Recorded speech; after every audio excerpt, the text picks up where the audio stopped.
guys, welcome back to Hart Books.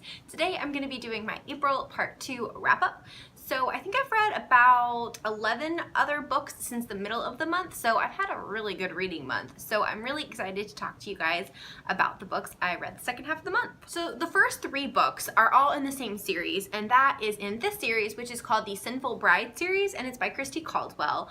And I mentioned these in my Kindle Unlimited recommendations video, but I'm going to mention them again because I did read the first 3 books in this series. This is the first one, The Rogue's Wager, this month, and they were really, really good. I think I gave 2 of them 5 stars and 1 of them 4 stars.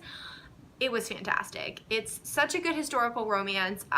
Basically, all 3 books follow these men and some women who work and run this gaming hell in London, and they all come from really like tough backgrounds. They've had not an easy life growing up, kind of come off the streets and kind of making something of themselves. But having said that, they still have a really tough exterior, and I really liked this. If you're looking for a bit more of like a grittier historical romance that kind of shows the maybe not so pretty side of London, but also has a really, really cute and sweet romance, definitely check out this series. I liked all 3 of them. There's one more in this series, and then there's plenty in her backlog that I plan on getting to. I highly recommend, definitely check her out.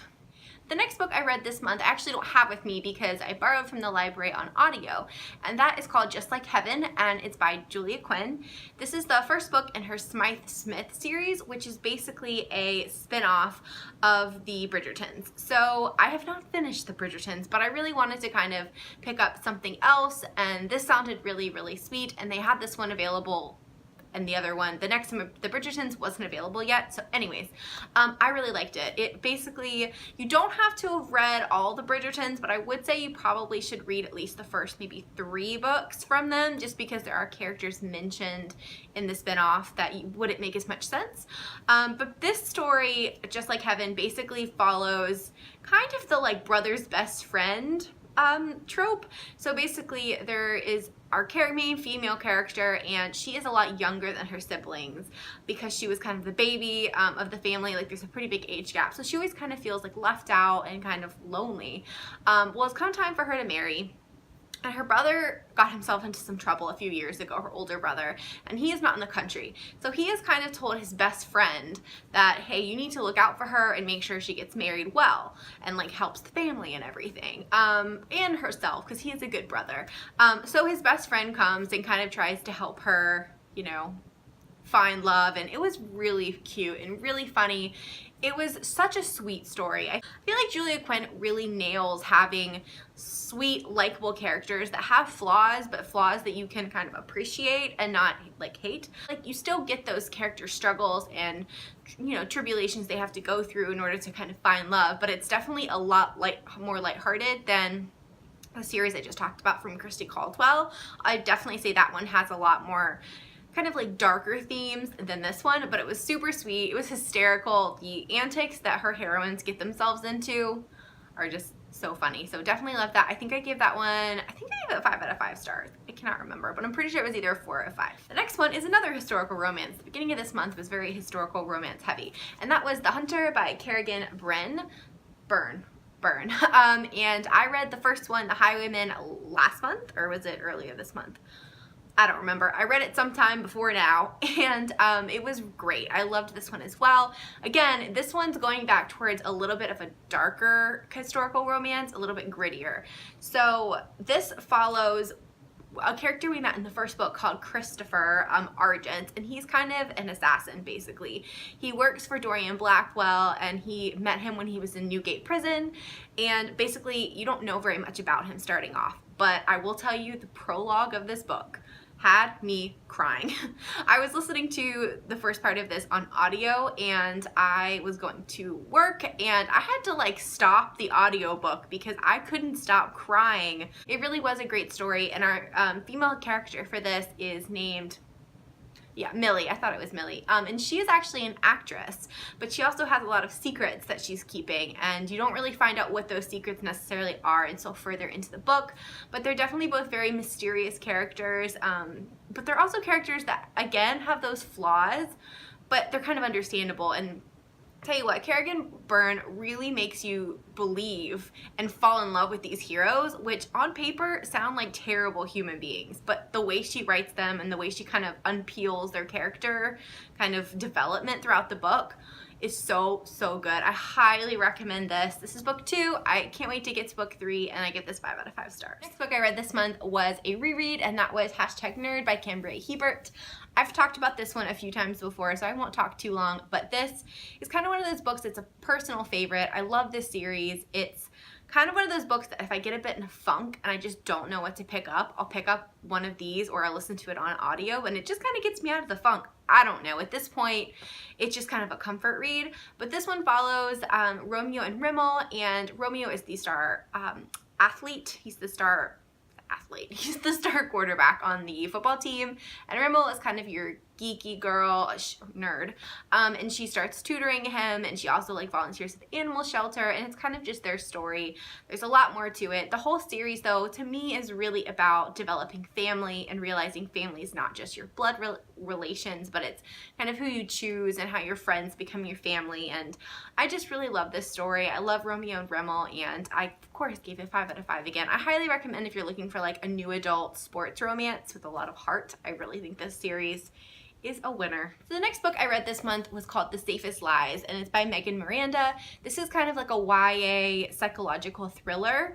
Kind of out of my comfort zone, but I picked it up and I really enjoyed it. I gave this one, I think, a 5 out of 5 as well.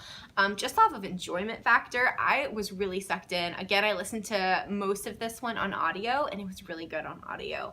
So this story follows our main character, Kelsey, whose mother was taken prisoner as a teenager, and she was returned with Kelsey in tow. So basically, she's had a very traumatic past, and her mom is obviously very overprotective and very almost like to a neurotic sense. Like, they've got the whole house protected. There's like bars on the windows. Like, any precaution that can be taken to keep them safe is being taken. And up until recently, Kelsey was homeschooled, but I believe this was the first year she started school. I believe she was 17 in this, so she'd been homeschooled most of her life with her mom. So basically our story goes from there, and one day Kelsey's mom goes missing, and obviously for someone to go missing twice in a lifetime is fairly unusual, so Kelsey kind of has to dive in and figure out what is going on. There were a lot of twists in this book that I didn't necessarily see coming, and to be honest, the synopsis on the back is not really where I thought this book was going. Like, based off the synopsis, I thought it was going a whole different direction, which, I mean, I guess that's good. I guess it kind of twisted, you know, gave you twists and turns, and I really enjoyed it. I mean, there were some parts I felt like could have been sped up a little bit, and some of the character development wasn't maybe the best, and I feel like sometimes I don't judge the character development as much in something like a thriller or a mystery as I do in like a romance or like, you know, just a regular fiction book. So I don't know if it was perfect, but I really enjoyed it. I didn't see the twist coming. If you're looking for like a fun, quick, it's pretty short read, I definitely recommend it. The next book I read this month was The Air He Breathes by Brittany C. Cherry. This was the book club that I take part in. I think it's called Romantics at Hart book club, that is run by Angela. I will make sure to link her channel down below because she is a great channel. But it was her and who picked this book, and they host a book club every month, and this was the pick for this month. I give this one 4 out of 5 stars. With my first Brittany C. Cherry book, and I did really enjoy it. This was a very emotional read for me, and I think for that alone, I gave it 4 stars. I mean, again, I was crying in this book. Both of our main characters have lost people in their lives, and they're really struggling with coming to terms with that, and it's been fairly recent, so they basically in this story have to figure out how to kind of live again and figure out if they can fall in love again. And so it was definitely a very tumultuous relationship, I feel like, and it was not necessarily healthy. I think both of them definitely were not ready to move on when they met. I did really enjoy it, and like I said, it was very emotional. It was another one of those criers. I think it had some areas it could have improved on, but overall, if you're looking for a really good emotional, kind of like heart-wrenching romance, definitely pick this one up. So the next book I read this month was Restore Me. My library finally had this in stock or in the library available, and I picked it up. I absolutely loved it. I gave it 5 out of 5 stars. I was really scared going into this because I just kept hearing like rumors and rumbling in the book community about, you know, what it was about, but I really enjoyed it, and I can't obviously go into too much detail, but I will say I thought it was a really good starting point for the next 3 books, and I think it made a lot of sense for the events that happened at the end of book 3. I think this was a really good kind of place to go with the story.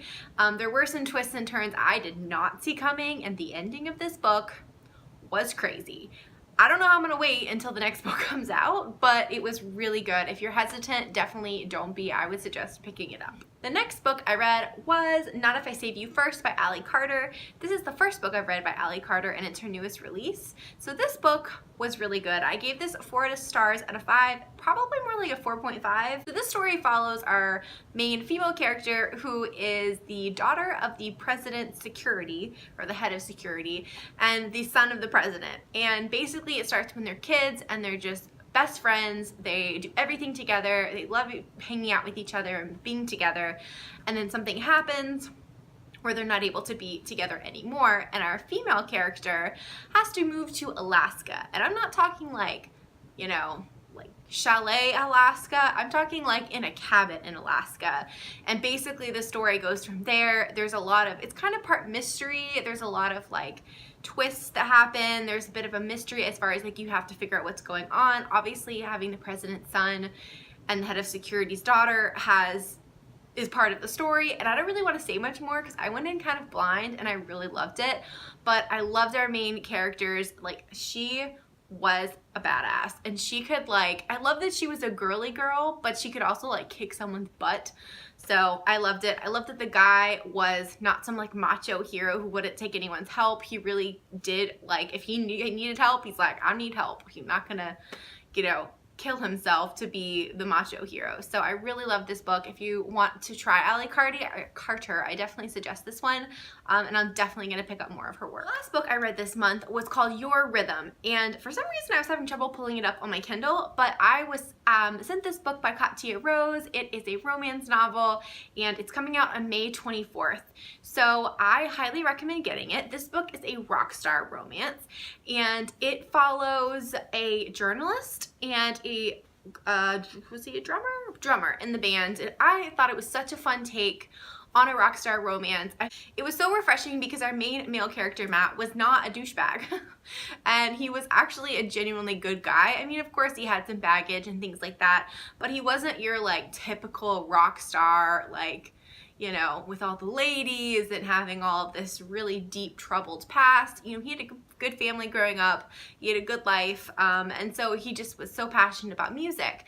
And then our female character, Kay, she was a journalist who had been handed kind of a bad deal in her career-wise, and she had done some things, but they weren't really her fault, and she was kind of blacklisted because of that. So she's working for a smaller newspaper, and they kind of want to interview this band called Sherbrooke Station to kind of make a name for themselves. And so Kay goes to interview him, and the story kind of goes from there.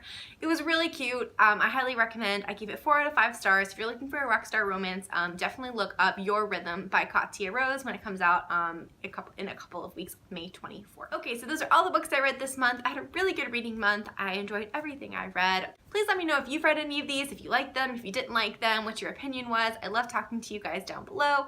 Thank you guys so much for watching, and I'll see you guys next time. Bye!